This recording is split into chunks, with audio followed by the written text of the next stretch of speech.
بسم اللہ الرحمن الرحیم نحمدہ نصلی علی رسولہ الکریم اما بعد۔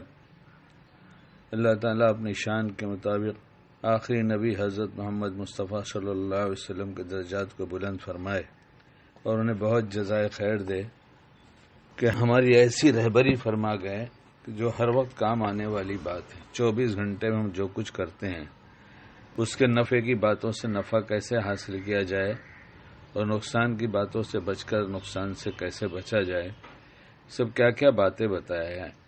یہاں تک کہ خوش کلامی کی کیا اہمیت ہے کہ حضرت عدی ابن حاتم رضی اللہ عنہ سے روایت ہے کہ رسول اللہ صلی اللہ علیہ وسلم نے فرمایا کہ صدقہ کر کے دوزخ کی آگ سے بچو، اگرچہ وہ صدقہ کھجور کے ایک ٹکڑے کا ہو، اگر اتنا بھی نہ ہو سکے تو اچھی بات کہہ کر دوزخ سے بچو۔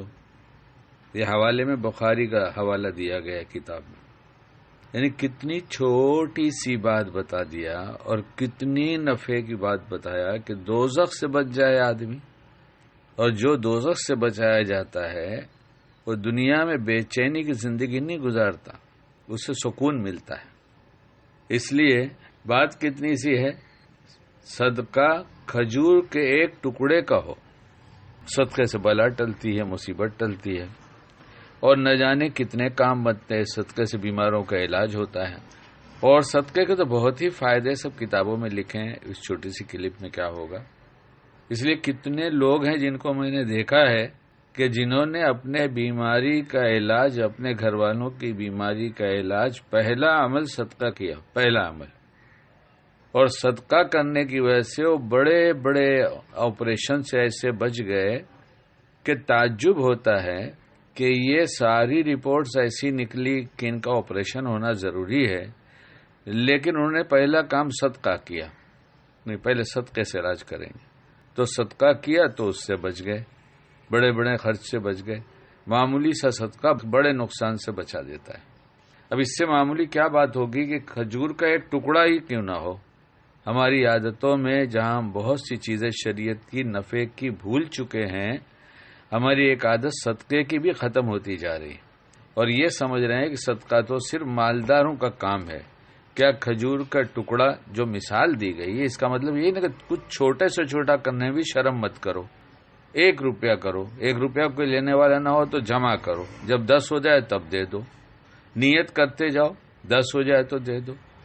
اس لیے صدقے کا ایک بڑا نفع بتایا ہے آپ علیہ الصلوۃ والسلام نے، اور اس میں دوزخ سے حفاظت ہو جائے، یہ تو بہت ہی بڑا نفع ہو گیا۔ اس کا ایک مطلب یہ بھی ہوتا ہے کہ جو صدقے کی عادت بنائے گا، صدقہ کرتا رہے گا، جب دوزخ سے بچانا ہے اس کو اللہ کو، تو دوزخ میں جانے والے اعمال سے حفاظت کر دیں گے اللہ پاک۔ کیا اچھی بات ہے، ایک صدقہ جو دوزخ سے بچا لے، اور دنیا میں دوزخ والے اعمال سے بھی اللہ اسے بچا لیں گے، اور پھر جنتی والے اعمال کرے گا۔ جب دوزخ میں نہیں جائے گا تو ظاہر ہے جنت میں ہی جائے گا۔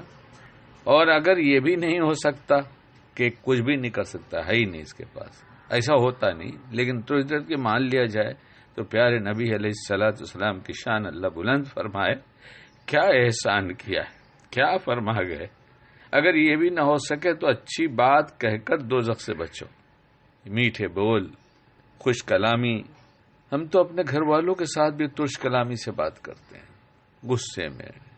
جہاں ماتحت ہے، جو کم سے کم ہے، اس پر ہمارا غصہ نکلتا رہتا ہے، اور جو ہمارا ماتحت نہیں ہے بڑا اور غصہ آتا ہے تو وہاں ہمارا کینہ بنتا چلا جاتا ہے، حسد بنتا چلا جاتا ہے۔ میٹھے بول سے دوزخ سے حفاظت ہو جائے گی۔ 2 اچھے میٹھے بول، کسی کی خیریت پوچھ لیا، کسی کی عیادت کر لیا جا کر، ارے آپ انشاءاللہ اچھے ہو جائیں گے، ایسے تو بہت سے مریض ہم نے دیکھے اچھے ہو گئے۔ 2 میٹھے بول، اللہ ہمیں اچھے کلام کی توفیق دے اور صدقے کی بھی توفیق عطا فرما دے۔ یہ سب ہمارا اپنا فائدہ ہے، اللہ بعمل بنائے۔